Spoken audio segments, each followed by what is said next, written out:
la preocupación que tiene que ver, por un lado, por la comunicación que dio la Iglesia a través de la Universidad Católica Argentina, de las mediciones que indican que la pobreza preocupa porque 2 de cada 3 chicos en hogares argentinos son pobres. Contrasta esto un poco con la medición del INDEC del año pasado, que marcaba una disminución. Esta medición de la UCA porque es un poquito más amplia. ¿Qué opinan al respecto de este tema? Primero, no vamos a encontrar la solución a una enfermedad si no tenemos un buen diagnóstico. Bien. El servicio que está prestando la UCA desde hace bastantes años es una medición sobre una base muy amplia, creo que son más de 5.000 las encuestas que hacen en el caso del país. Las otras encuestas suelen andar entre 1.000 y 1.500, lo que da como una orientación un poco más precisa de lo que está sucediendo. Pero, digamos, esto no indica que tengamos la solución. Claro. Lo que indica el seguimiento, porque también medir solo un año no sirve para tanto. La UCA viene haciendo un proceso de seguimiento que acompañó años donde no teníamos estadísticas, ahora han mejorado, sí. Y van indicando una realidad que no es de este gobierno. Si mal no entiendo, desde el año 1967 la pobreza viene permanentemente en crecimiento. Y ha ido como haciendo víctimas a diversas bases de población, porque, digamos, también lo que es las periferias de las grandes ciudades, lo que es ciertas zonas del interior del país que no han tenido prácticamente crecimiento, sino decrecimiento en la población, y algo que se venía diciendo hace años. El doctor Albino en Argentina ha advertido durante años que la malnutrición y desnutrición infantil es una hipoteca que, digamos, condiciona el futuro, porque un niño malnutrido es un chico que va a tener dificultades de aprendizaje. Yo recuerdo los primeros estudios que escuché sobre esto fueron en el año 1978-79. Claro. Digo, se viene diciendo, pero él le ha dado un carácter público. Y la UCA ha atendido este segmento de la población con especial, digamos, dedicación en este momento, y está poniendo una luz roja sobre algo que es un presente muy complejo y un futuro más complejo todavía.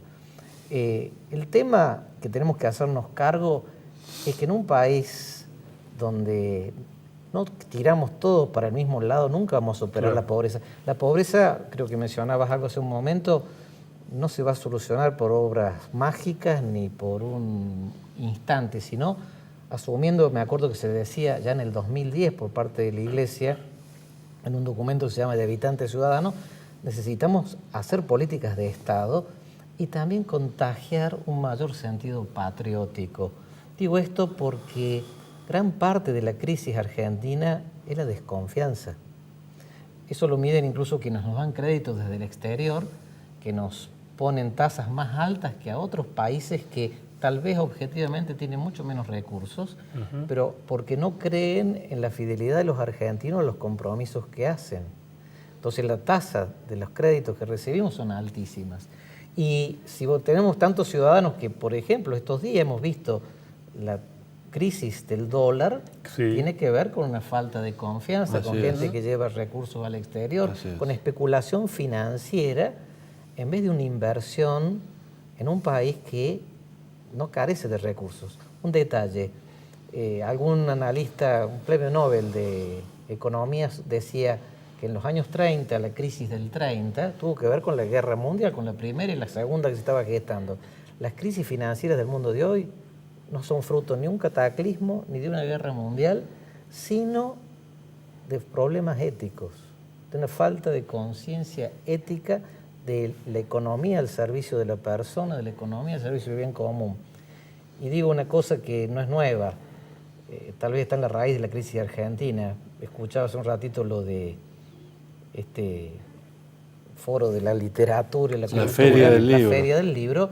En el Martín Fierro se dice que el viejo Vizcacha, el que ni come ni deja comer. Siempre en la Argentina ha habido gente que ni come ni deja comer y apuesta al fracaso de quien está en una u otra tarea porque especula con eso, en vez de buscar realmente por el bien de la patria caminos de superación. No digo parches, sino caminos de futuro, de prepararnos a un tercer milenio, donde Argentina podría ofrecer mucho, tiene mucho para dar, porque es un país riquísimo en recursos y en capacidades, pero que nos tenemos que unir para hacerlo. Fue demasiado ambicioso este gobierno al plantearse pobreza cero, que es imposible llegar, pero se esperaba con que se podría manejar mejor la economía para favorecer a sectores más desprotegidos. Yo creo que el que creyó que era una fórmula de realización inmediata es una utopía la de pobreza cero. De hecho, Jesús mismo dice, los pobres siempre estarán entre ustedes. Claro, sí. Además hay distintos tipos de pobreza. La pobreza de quien carece de salud y necesita atender. Sí. La pobreza de la soledad. Voy a poner, en los países escandinavos, hoy la gran pobreza es la soledad de la gente que apostó en algún momento a la autonomía y hoy es tan autónoma que se mueren y nadie los reclama, que se quedan en los hospitales y nadie los busca. Hay distintas pobrezas, no solo la material económica. El drama de Argentina es que hay gente que no tiene para comer, ni para comer bien. Sí, claro. No solamente la desnutrición, sino una nutrición que es, digamos, hipotecar la salud hacia el futuro. Pedro, y desde la Iglesia, ¿cómo ven la situación en Córdoba, de la pobreza que también estuvo en el centro de la discusión? Digamos, yo reconozco todos los esfuerzos que se hacen, da la impresión por allí que estamos apagando incendios muchas veces. Lo que hace por lo menos los comedores que tiene la iglesia y mucho esfuerzo de Cáritas muestra la buena voluntad de la gente, pero no tiene la iglesia todos los recursos que podría tener.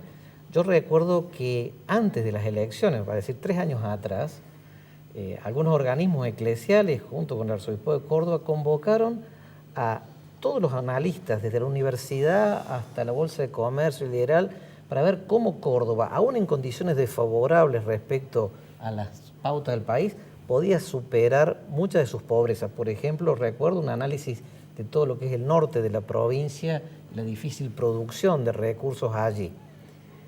Y hubo muchas sugerencias que se le presentaron a todos los políticos, gobernar a quien gobernara, por parte de los académicos, digamos, de la economía y la producción. ¿Qué las hicieron? Eran cerca de 300 propuestas. ¿Y quién las hicieron? Yo me animo a decir que dijeron con asombro que era la primera vez que todos los organismos se unían, acompañados en mesas de diálogo, pero las realizaciones han sido muy escasas. Claro. Porque estamos esperando siempre como condiciones macro en un país donde hemos dejado pasar el tiempo y la infraestructura es pobrísima. Se tienen que dar condiciones, es cierto, de que la productividad sea fuerte en un lugar, pero también se puedan trasladar a los lugares donde se pueda exportar o demás. Y pareciera que muchas veces quienes tienen la posibilidad de invertir especulan dónde ganan más y hoy es en la bicicleta financiera. Claro. Y no en apostar a una cultura del trabajo. Quizás ha sido el Día del Trabajador en estos días, si uno escucha lo que han dicho la mayoría de los obispos, es generar trabajo es una deuda en Argentina. Generar trabajo genuino que sea no solamente buen pagado, sino dignificante de las personas que estamos necesitando que reconozcan su inmensa dignidad en tantos sectores de la patria. Pedro, ¿y cómo ve la relación del gobierno, ¿no?, con la Iglesia a partir de algunos cruces que hubo hace no mucho tiempo? Por un lado, con las críticas por la reforma previsional, cuando se dieron a conocer los sueldos de los funcionarios de la Iglesia, ahora con la problemática de la legalización del aborto, el tema que está en debate.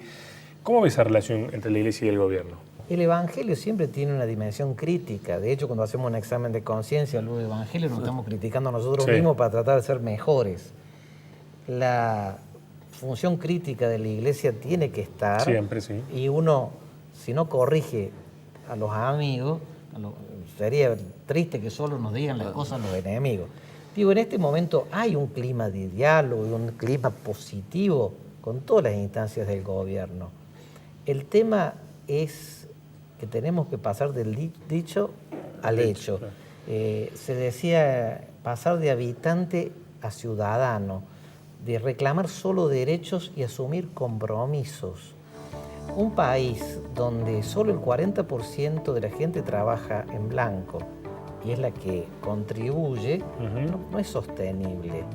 Ahora, en vez de buscar soluciones a los problemas, seguimos embarrando la cancha con otras cosas que van como disminuyendo o debilitando nuestro sistema jurídico. Claro. Porque, por ejemplo, el tema de abrirle paso a la muerte de un inocente, cuando el derecho argentino está asentado sobre el derecho a la vida y no como los códigos europeos que se asentaban sobre lo más grave era atentar contra el rey. Acá, desde Vélez Sarsfield para acá, fue el tema de la vida. Si ese tema también se diluye, no solamente es grave en el ámbito de la realización del aborto, sino que seguimos debilitando nuestro sistema de estructura jurídica que como país tiene que hacernos socios. Hace un ratito hablaba de las reglas en la educación. Si no somos socios en todos los ámbitos, ciertamente perdemos todos. Pedro, un gusto. La verdad, el tema del aborto va a ser motivo de otra invitación para que lo podamos hablar, el tratamiento del tema de la legalización en el país. Gracias, Pedro. Un placer que nos acompañe. Dios los bendiga y bendiga a toda la audiencia de ustedes. Muchas gracias. Muchas gracias. Y descubrámonos hermanos, que Argentina es una patria de hermanos y tenemos que ser, como dice Martín Ferro, yo siempre digo, los hermanos sean unidos, esa es la ley primera. Sí, porque si entre ellos se pelean, lo devoran los de Tan afuera. vigente como siempre.